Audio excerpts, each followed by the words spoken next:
इस मूवी में हम एक फार्मर को देखते हैं जो कि एक साइको किलर होता है और वो लोगों को बुरी तरीके से मारकर उनका पुतला बनाकर अपने खेतों में लटका देता था। तो मूवी की शुरुआत होती है और हम एक फार्मर को देखते हैं जो कि अपने खेत में एक पुतला लगाने के लिए लेकर जा रहा होता है। लेकिन जब वो पुतले को लगाने लगता है तभी हमें पता चलता है कि वो कोई पुतला नहीं बल्कि एक जीता जागता इंसान है। तभी वहाँ पर कुछ कौवे भी आकर उस पुतले की आंखों को निकाल कर नोच ले जाते हैं। अब इसके बाद ये सीन यहीं पर कट होता है और हमें 4 लोगों को दिखाया जाता है।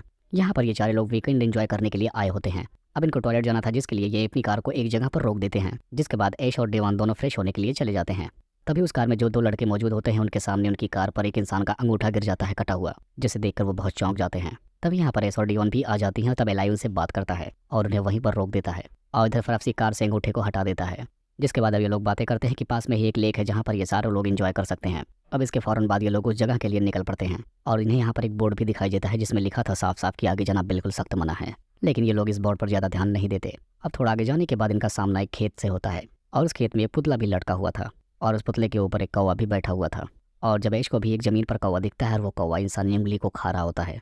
अब ऐसा देखने के बाद ऐश बिल्कुल डर जाती है, लेकिन यहाँ पर उसका फ्रेंड उसे समझाता है कि वो किसी कीड़े मकोड़े को खा रहा था। अब इतना देखने के बाद ये सारे लोग यहाँ से जाने लगते हैं। अब वहाँ से थोड़ी दूर जाने के बाद उन्हें वो लेक दिखाई देता है, जिसके बाद उनका एक फ्रेंड फौरन अपने कपड़े उतारकर उसमें नहाने के लिए चला जाता है। जिसके बाद अब धीरे धीरे बाद में ये तीनों भी नहाने के लिए उसी में चले जाते हैं और यहाँ नहाते टाइम ये लोग बहुत इंजॉय करते हैं। अब बाहर आने के बाद ये लोग काफ़ी थक जाते हैं, इसलिए उनके 2 फ्रेंड फ्लेप्सी और एलाई दोनों कार लेने के लिए चले जाते हैं। लेकिन जब वो अपनी कार की लोकेशन पर पहुंचते हैं तब उन्हें वहाँ पर अपनी कार नहीं मिलती। इसीलिए फरफसी एलाई से गुस्से में चिल्लाकर कहता है कि वो आखिर मेरे अंकल की कार थी जिसको मैं इनसे चुरा कर लेकर आया था और उसी में हमारे सारे खाने का सामान भी था। जिसके बाद अब इन दोनों में बहस हो जाती है और लड़ाई होने लगती है और उन दोनों की चिल्लाने की आवाज़ उसकी फ्रेंड तक पहुंच जाती है। तो उसकी बाकी दोनों फ्रेंड भी दौड़कर वहीं पर आ जाते हैं और यहाँ आने के बाद वो देखती हैं कि फरफसी और एलाई दोनों आपस में लड़ रहे हैं। तब यहाँ पर वो दोनों पूछते कि आखिर तुम दोनों आपस में इतना क्यों लड़ रहे हो। तब यहाँ पर वो बताता है कि मेरी कार चोरी हो चुकी है और हम लोग यहाँ पर अब बुरी तरीके से फंस चुके हैं।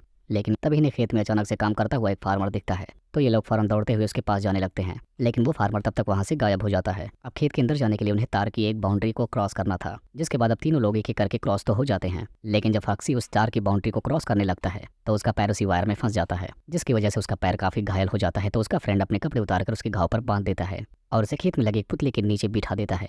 जिसके बाद अब उसके 2 फ्रेंड्स किसी को हेल्प के लिए ढूंढने के लिए चले जाते हैं और यहाँ पर फरफसी के पास बस उसकी ही फ्रेंड रुकती है।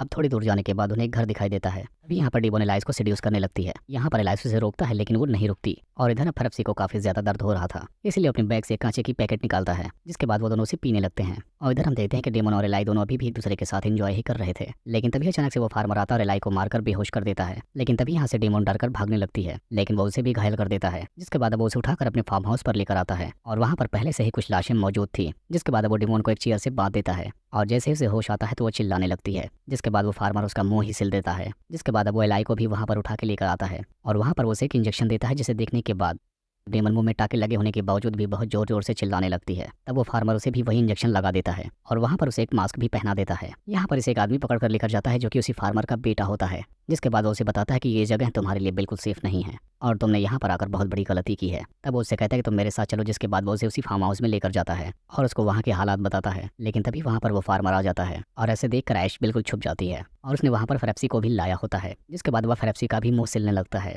अब यहाँ पर ऐश से ये सब नहीं देखा जाता, तब वहाँ वो खड़ी होकर फौरन फार्मर को रोकती है। लेकिन अब वो फार्मर ऐश को भी मारकर बेहोश कर देता है। जिसके बाद वो फरफसी को एक लकड़ी में कीलों से ठोंक देता है और उसे एक पुतले का रूप दे देता है और उसे ले जाकर अपने खेतों में लटका देता है। अब इसके बाद जब ऐश को होश आता है तो वो देखती है कि खुद को किसी चेयर में फंसी हुई है। तभी अचानक से वहाँ पर उस फार्मर का बेटा आकर उसे छुड़ा लेता है और उसे कहता है कि तुम जिस रास्ते से आए थे उसी रास्ते से वापस भाग जाओ। लेकिन तब तक वहाँ पर वो फार्मर ही आ जाता है। तब उसका बेटा एक चाकू निकालकर उसे रोकने लगता है और उसे वहाँ से भगा देता है। अब उस लड़की के भाग जाने के बाद वो फार्मर खुद अपनी बेटी को ही मार देता है। यहाँ पर हमें पता चलता है कि उस फार्मर की वाइफ को किसी ने बहुत ही बुरी तरीके से टॉर्चर करके मार डाला था और तभी से वो एक साइको किलर बन चुका है। यहाँ पर हम दूसरी तरफ ऐश को देखते हैं जो कि भागते हुए एक पुतले के पास पहुंच जाती है। जिसके बाद उसे लगता है कि शायद वो फरफसी है। जब वो ये चेक करने के लिए उसके पास जाती है तब तक वो पुतला खुद उसकी तरफ चढ़ने लगता है और ये कोई और नहीं बल्कि वही फार्मर ही होता है। अब यहाँ से ऐश बहुत तेज चिल्लाकर भागने लगती है, लेकिन कैसे भी करके वो फार्मर उसे भी पकड़ ही लेता है। जिसके बाद ऐश उस पर हमला करके उसे घायल कर देती है और वहाँ से खुद भाग निकलती है और वो भागते हुए खेत के बाहर आ जाती है। लेकिन तब तक वो गिर जाती है जमीन पर, उसे काफी चोटें आ जाती हैं और तभी उसके सामने उसे एक कपल दिखाई देता है जो कि अपनी कार में हाई वॉल्यूम में म्यूजिक चलाकर रोमांस कर रहे होते हैं। यहाँ पर ऐश चिल्लाती रह जाती है लेकिन उन लोगों को उसकी आवाज़ सुनाई नहीं देती। लेकिन तब तक वहाँ पर वो फार्मर आकर उसे घसीटते हुए वहाँ से लेकर जाने लगता है